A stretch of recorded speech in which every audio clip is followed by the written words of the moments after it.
नमस्कार दोस्तों, स्वागत है आप सभी का मेरे यूट्यूब चैनल में। तो आज हम आगे की क्लास कंटिन्यू करते हैं। तो यहाँ पे सबसे पहले देखिए, यहाँ पे है coefficient of uniformity. Coefficient of uniformity का फॉर्मूला क्या होता है? D60/D10। ये इंपॉर्टेंट फार्मूलेज हैं जो आपको याद रखना है। कई बार सब इंजीनियर के एग्जाम में पूछ लेता है कि कोफिशिएंट ऑफ यूनिफॉर्मिटी निकालिए, D60 और D10 दिया रहता है। तो CU = D60/D10।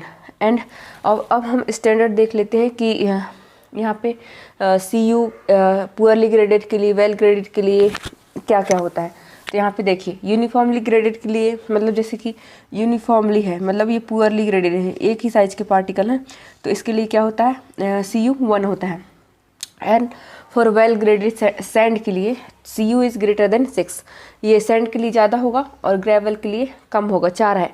तो देखिए यहाँ पे फॉर वेल ग्रेडेड सैंड के लिए CU = ग्रेटर देन 6 है, और फॉर वेल ग्रेडेड ग्रेवल के लिए ये है CU = ग्रेटर देन 4। अब सेकेंड इम्पॉर्टेंट कोफिशिएंट है coefficient of curvature. Coefficient of curvature देखिए यहाँ पे CC = D30² D60/D10। ये भी फार्मूला इंपॉर्टेंट है, ये भी आपको याद रखना है। तो यहाँ पे देखिए CC स्टैंडर्ड वैल्यू याद रखते हैं for well graded, all well graded soil के लिए। इसमें ग्रेवल और सैंड के लिए स्टैंडर्ड नहीं दिया है। इसमें for all well graded soil के लिए CC क्या होता है? 1 से ग्रेटर होता है, लेकिन 3 से कम होता है। ये 1 to 3 के बीच में लाई करता है।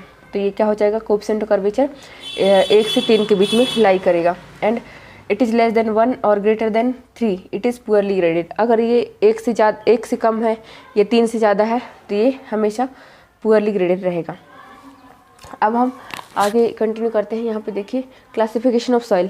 क्लासिफिकेशन ऑफ सॉइल में हम पहले पढ़ चुके हैं, ये पार्टिकल साइज क्लासिफिकेशन। तो यहाँ पे देखिए boulder, gravel, sand, silt, clay. यहाँ पे क्ले लेस देन 2 माइक्रोमीटर, इसे कैसे लिख सकते हैं? 0.002 mm। ये क्ले लेस देन 2 माइक्रोमीटर होता है, और silt 2 micrometre to 75 micrometre. Micrometre को आप क्या लिख सकते हैं? 1 माइक्रोमीटर = क्या हो जाएगा? 10⁻³ मीटर। इस टाइप का आपको याद रखना है।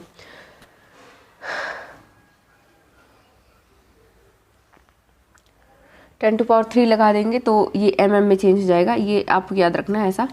उसके बाद यहाँ पे सैंड के लिए 75 माइक्रोमीटर टू 4.75 mm, ग्रेवल के लिए 4.75 mm टू 80 mm, और बोल्डर्स के लिए 80 mm टू 300 mm।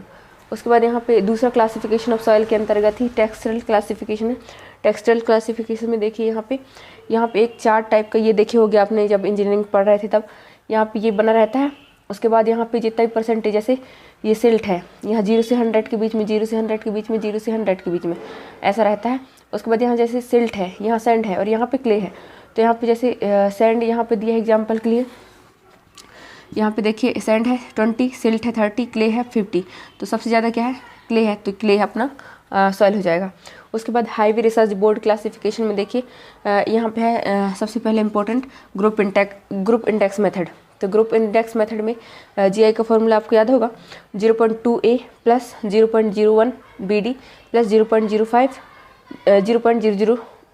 AC। तो ये आपको मैं समझाती हूँ क्या है।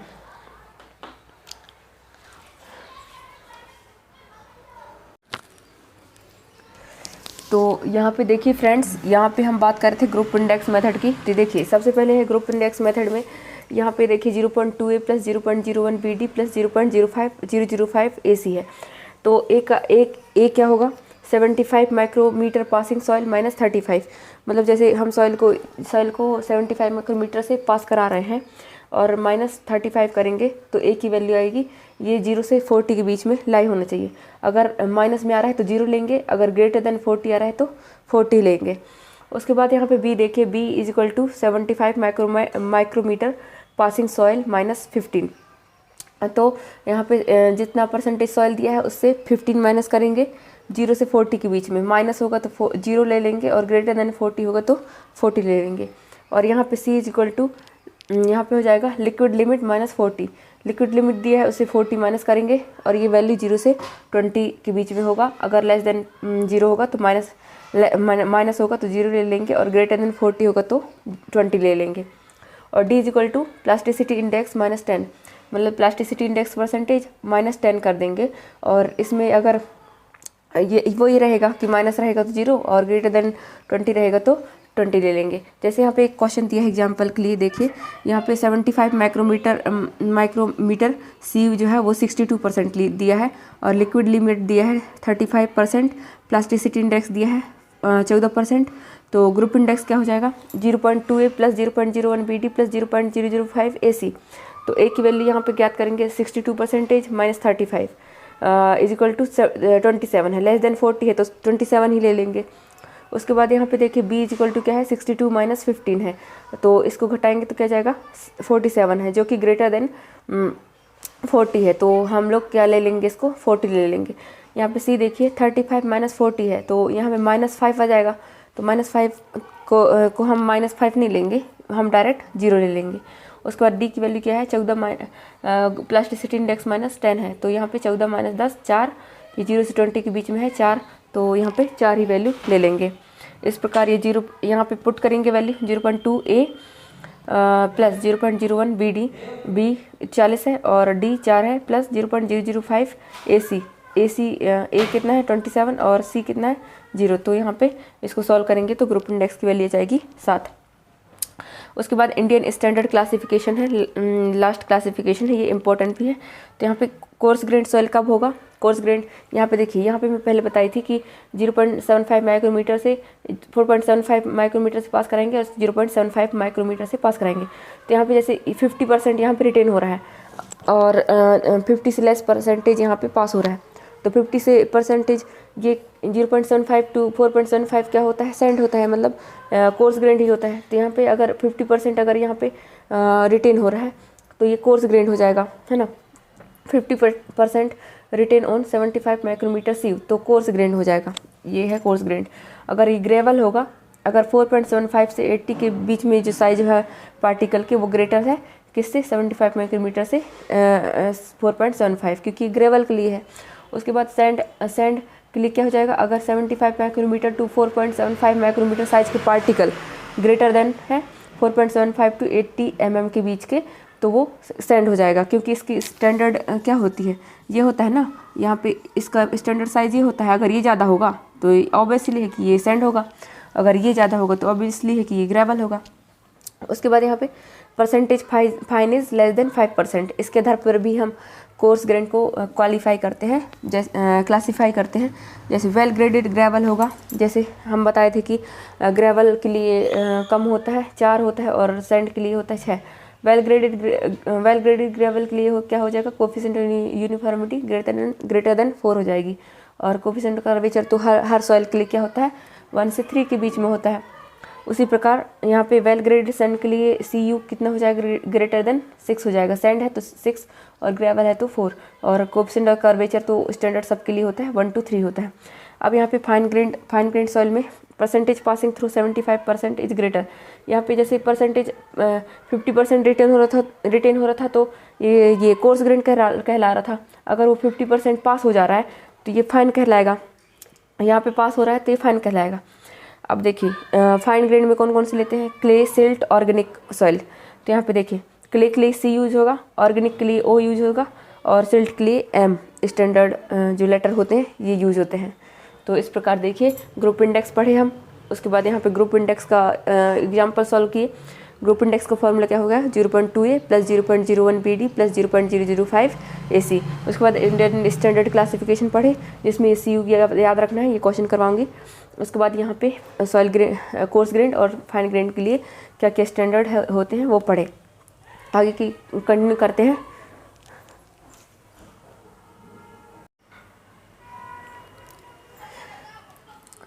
तो दोस्तों यहाँ पे हम आगे पढ़ चुके थे कि मतलब सॉइल को कैसे क्लासीफाई करते हैं, फाइन ग्रेन सॉइल को। तो यहाँ पे देखिए एक चार्ट होता है, इम्पोर्टेंट है ये। तो यहाँ पे देखिए ये है प्लास्टिसिटी इंडेक्स और ये है लिक्विड लिमिट। तो प्लास्टिसिटी इंडेक्स और लिक्विड लिमिट के बीच में चार्ट बनता है। तो यहाँ पे देखिए ये हो गया 4 और ये हो गया 7, ये इंपॉर्टेंट है। यहाँ पे 35 और ये 35 है और ये 50 है, ये 23.5 है। तो जैसे ये ए लाइन, इसे क्या कहते हैं, ये वाली लाइन को ए लाइन कहते हैं। ए लाइन के लिए यहाँ पे फार्मूला क्या होता है 0.73 WL - 20 होता है। अगर ए लाइन के नीचे, जैसे ए लाइन के नीचे वाला जो होता है इसे MI मतलब सिल्ट हम लोग कंसीडर करते हैं, और ए लाइन के ऊपर जो होता है उसे क्ले कंसीडर करते हैं। ये याद रखना है आपको। और इसके यू लाइन है अपर लिमिट, जहाँ पे इसके आगे जो है वो सॉइल एग्जिस्ट नहीं करेंगे, इनके और इसके बीच में ही सॉइल एग्जिस्ट करेगा, इसके आगे सॉइल एग्जिस्ट नहीं करेगा। तो यू लाइन का क्या होता है, यू लाइन का इक्वेशन होता है 0.9 WL - 8। WL क्या होगा, लिक्विड लिमिट हो गया। अब यहाँ पे लिक्विड लिमिट के आधार पर हम सॉइल को क्लासीफाई कर सकते हैं। जैसे लो कंप्रेसिबिलिटी सॉइल है तो लेस देन 35 होगा तो वो लो कंप्रेसिबिलिटी कहलाएगा। अगर वो इंटरमीडिएट कंप्रेसिबिलिटी कब कहलाएगा, जब वो 35 से 50 के बीच में होगा तो वो इंटरमीडिएट कंप्रेसिबिलिटी कहलाएगा। उसके बाद हाई कंप्रेसिबिलिटी क्या कहलाएगा, जो 50% से ज़्यादा होगा तो वो हाई कंप्रेसिबिलिटी कहलाएगा। जैसे यहाँ पे देखिए, यहाँ पे 35 से लो है तो ये क्या हो गया, ऑर्गेनिक या फिर सिल्ट, हम दोनों कंसीडर करते हैं ए लाइन के नीचे, तो यहाँ पे लो कंप्रेसिबिलिटी कहलाया। उसके बाद 35 से 50 के बीच में है तो इंटरमीडिएट कंप्रेसिबिलिटी आई इसे डिनोट करते हैं, और ये ग्रेटर देन 50 है तो हाई कंप्रेसिबिलिटी। यहाँ भी ऐसे ही है। ये क्या हो गया, ये हो गया CL लो, और ये हो गया CI, और ये हो जाएगा CH हाई लो कंप्रेसिबिलिटी के लिए, इंटरमीडिएट कंप्रेसिबिलिटी के लिए, और हाई कंप्रेसिबिलिटी के लिए। इस प्रकार आपको ये देखिए, लो कंप्रेसिबिलिटी के लिए यहाँ पे क्ले है तो ये फर्स्ट में, यहाँ जैसे लो कंप्रेसिबिलिटी तो लो पहले आएगा और क्ले बाद में आएगा। तो लो कंप्रेसिबिलिटी, हाई कंप्रेसिबिलिटी के लिए और इंटरमीडिएट कंप्रेसिबिलिटी के लिए। यहाँ पे लो कंप्रेसिबिलिटी सिल्ट, क्योंकि M तो सिल्ट के लिए यूज होता है। उसके बाद यहाँ पे M, यहाँ पे देखिए MI लिख रहे हैं तो पहले सिल्ट आना चाहिए, लेकिन सिल्ट जैसे आना चाहिए सिल्ट इंटरमीडिएट कंप्रेसिबिलिटी, लेकिन ऐसा नहीं लिखते, हम लिखते हैं इंटरमीडिएट कंप्रेसिबिलिटी सिल्ट।